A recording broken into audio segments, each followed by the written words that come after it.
There's a specific kind of exhaustion that comes when spending 25 years building someone else's dream while you put your health and your family life on the backseat. You want to walk away, but you're terrified of starting over. At the age of 50 actually means losing everything. Today, I'm going to show you how to pivot without panic by avoiding these four silent traps that destroy men in their second act. If you're new to the channel, my mission here is simple. I help men over 50 get unstuck, rebuild their confidence, and create a family first they are actually proud of. We are fed a lot of romantic advice about taking the leap in our 50s, but I know the feeling firsthand. When my own 25-year career came to an end, the urge to tear it all down immediately start fresh was intense. But if you don't do this right, you'll end up training one stressful situation for even a worse one. So let's break down the four realities you need to face if you want to build your strongest chapter. Trap number one: quitting your job before start making sure that your second job is on solid foundation. The one thing that I did, and I want you guys not to do the same thing, is there was two things that stopped me from starting. I wanted to leave my career of 25 years at being a risk analyst. Was, for one, if you are like most people in our age group, 50 plus, we're in what's called the sandwich generation. We take care of our teenage kids and we also take care of our parents. And I was in that space where I'm taking care of both my daughter, who's 19, and my mother, who's 81. But at the time my dad was alive, I was taking care of him. So I quit my job of 25 years to go take care of him. The other thing was I was tired. I was exhausted doing the same thing for 25 years, year in, year out, day in, day out. So I took the leap. I decided to quit my job.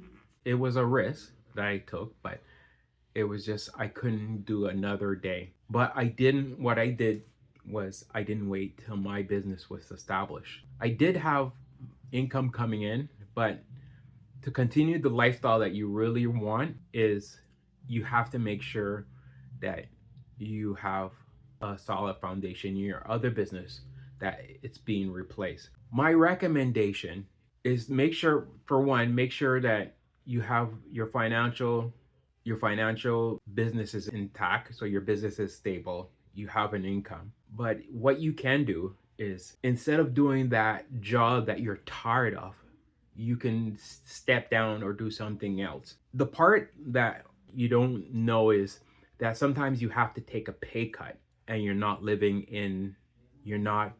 going to be making the same money that you were before.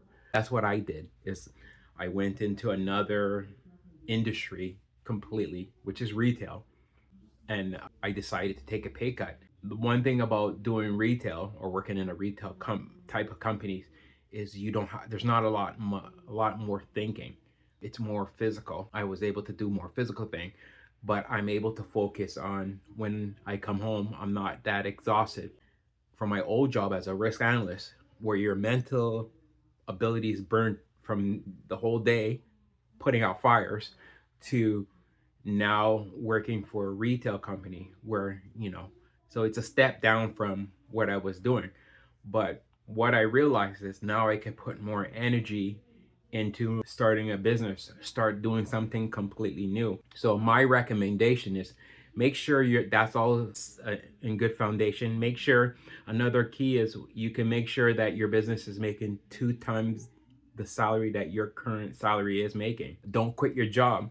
Treat your current job as I remember Lisa Nichols said this, as your first investor into your business. So this is what you're going to do, is do your job that pays the bills. That's going to be your first investors into your new venture, your new business, whatever you want to do. Number two is not having a clear plan of what you want to do in your business or new career. Not having, for me, I'm gonna just go back to myself, is I didn't have a clear plan of what I wanted to do after. So I heard this analogy is trying to take a road trip to somewhere. Let's say I live in Montreal, but taking a road trip to Vancouver and not and just start driving without knowing where to go. Usually what we'll do is you put the destination in your GPS. This is the exact same thing, is when you're starting over, you want to make sure what's your clear direction. So almost creating a business plan of what you need to do to start your new business is to have a clear plan. Write it down on paper. What are the steps? Start with a big vision. And here, this is what you can do. Start with a big vision and then eventually break down your strategies by smaller bites. So like for me, one of my vision is to start a YouTube channel.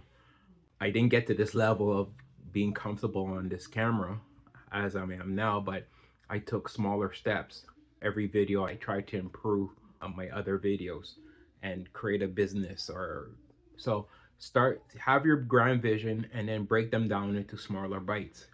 So that's the one thing I would recommend, is having a clear plan. Write it down what you want. So if it's to change a career or go into real estate or go back to school, or make sure you have a clear plan. What's your end goal? Because then you know exactly where it ends and what milestones you hit. So that's number 2 I would recommend. Trap number 3, I think this is one of the most important one, is not spending enough time with your family. And that's one of the most tragic traps out there. A lot of the times, I know sometimes you want to build a new legacy for your business. You want to build a legacy for your family. And if you're currently working 40 hours, then you come home and do another 40 hours. That's 80 hours that your family is not going to see you. So imagine you're building something for your family, but you're not spending time. Or you go, let's say for instance, you go on a road trip and you're not completely present with your family while you're on a road trip because you're thinking about business. Or another thing is you're at the kitchen table having dinner with your family and you got your cell phone out and you're not 100% present. Make sure you take some time and you spend with your family. And one thing that you can do, if it's a business that you can incorporate your family, that's another thing. So integrate your family into your business and show them what you're doing. Get them on board. Teach them what you're doing. That's another thing. Spend some time with them, not 24 hours a day just working on your business. Focus on spending time. Go for a walk, go to the park, go on a picnic, take that vacation.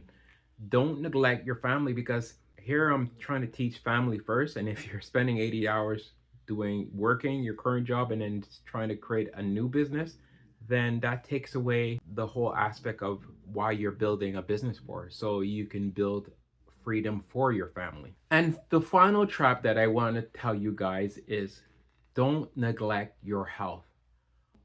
A lot of us, and that's all the stuff that I've talked about before, this is probably the main foundation, because if you're not healthy, then everything doesn't mean anything. If you're bedridden or sick in the hospital, building a business, it's not that important. So make sure you focus on your health, because a lot of times when you start building a business of your own, you start to eat. You're not eating healthy, you're not exercising, you're not going for a walk, you're not staying fit, because at the end of the day, it doesn't mean nothing. So even for myself, I remember when the pandemic happened, I was focusing on just starting a business, and because we had so much time at home. But then what tends to happen is you skip one day, you skip 2 days, and you're not going to the gym or you're not working out. It takes a toll, and you'll notice your body. And as we get older, our bodies, we're not 22 anymore. It doesn't bounce back as we used to. We can't eat a box of cookies or a bag of chips anymore, and it burns off. It takes a toll. So put that as number one. Your health is number one, because Once you have the resilience and the stamina, then everything else flows easy. So make sure that you don't neglect your health. Most important, the main foundation of any business or any entrepreneur out there. Starting over right now doesn't mean your past was a waste. You're just bringing decades of experience and pattern recognition and wisdom to the table. You just need to avoid these four traps so you don't have the runway to actually take off. If you're ready to stop feeling past your prime and start building a life you're proud of, hit subscribe. And we're building a community of men doing the exact thing every single week. Thanks for watching.